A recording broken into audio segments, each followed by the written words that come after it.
8 বছর আগে ভাবির একটা মিথ্যা অবাদের জন্য আমার পরিবার আমাকে ত্যায্য পুত্র করছে। আমিও খুশি মনে তাদেরকে ছেড়ে চলে এসেছি। এবার আমার পরিচয়টা দিয়ে দেই, আমি সাজ্জাদ আহমেদ। চাকরি বলতে আপাতত নিজের একটা কোম্পানি আছে, অফিসের একটা কাজে আবার রাজশাহী যেতে হচ্ছে। সকাল সকাল স্টেশনে গিয়ে টিকিট কেটে নিজের সিটে গিয়ে বসে পড়লাম।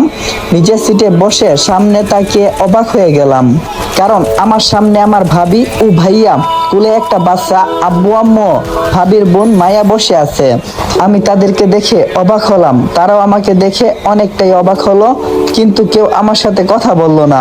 আর বলবে বা কি করে, আমি যে তাদের কেউ না। ভাবির একটা মিথ্যা নাটকের শিকার হয়েছিলাম আমি।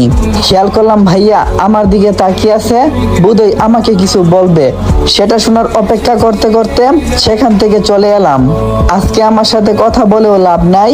8 বছর আগে যদি আমার কথাটা শুনতো, তাহলে হয়তো আজ তাদের সাথে কথা বলতাম, কিন্তু তারা আমার সাথে কথা বলেনি। আজকেও আমি তাদের সাথে কথা বললাম না। ট্রেনের দরজার কাছে দাঁড়িয়ে আছি আর ভাবছি, ভাবি কেন আমার সাথে এমনটা করলো। তার উত্তর আজও অজানা। অবশ্যই সে কথা আমার জানার কোনো ইচ্ছা নাই। ট্রেনের দরজার কাছে দাঁড়িয়ে বাইরে তাকিয়ে থাকতে থাকতে হঠাৎ করে আমার অতীত মনে পড়ে গেল। 8 বছর আগে সবে মাত্র ইন্টারে পরীক্ষা দিছিলাম।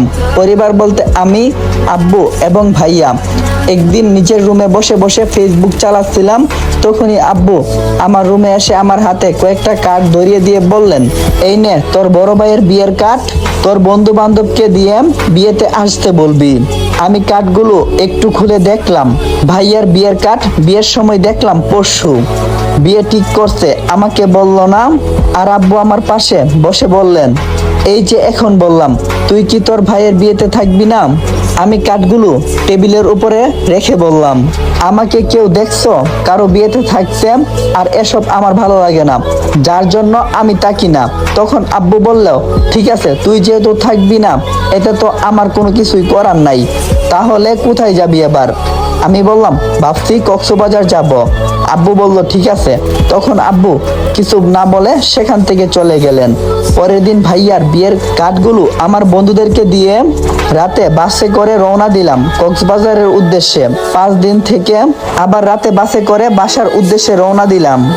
সকাল 9টার দিকে বাস থেকে নামলাম, তারপর একটা রিক্সা নিয়ে বাসার সামনে এসে কলিং বেল বাজালাম। একটু পর কেউ একজন এসে দরজা খুলে দিল।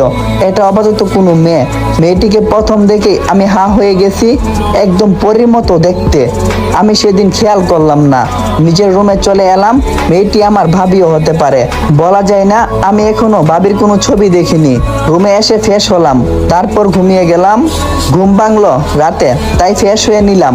ঘড়ির দিকে তাকিয়ে দেখি ডিনার করার সময় হয়ে গেছে, তাই নিচে ডাইনিং টেবিলে গেলাম। গিয়ে দেখি সবাই সেখানে বসে আছে, আমিও তাদের সাথে বসলাম। তবে ডাইনিং রুমে 2জন অচেনা মেয়ে বসে আছে। বুঝলাম একজন আমার ভাবি, তবে আরেকজনকে সেটা বুঝতে পারলাম না। চেয়ারে বসেছিলাম, তখন ভাইয়া মেয়েগুলোর ভিতরে একজনকে দেখিয়ে বলল, সাজ্জাদ, এটা তোর ভাবি। আমি ভাবির দিকে তাকিয়ে মিষ্টি একটা হাসি দিয়ে বললাম, ভাবি ভালো আছেন? ভাবি আমার দিকে বিরক্ত করে একটা ভাব নিয়ে বলল, ভালো আছি।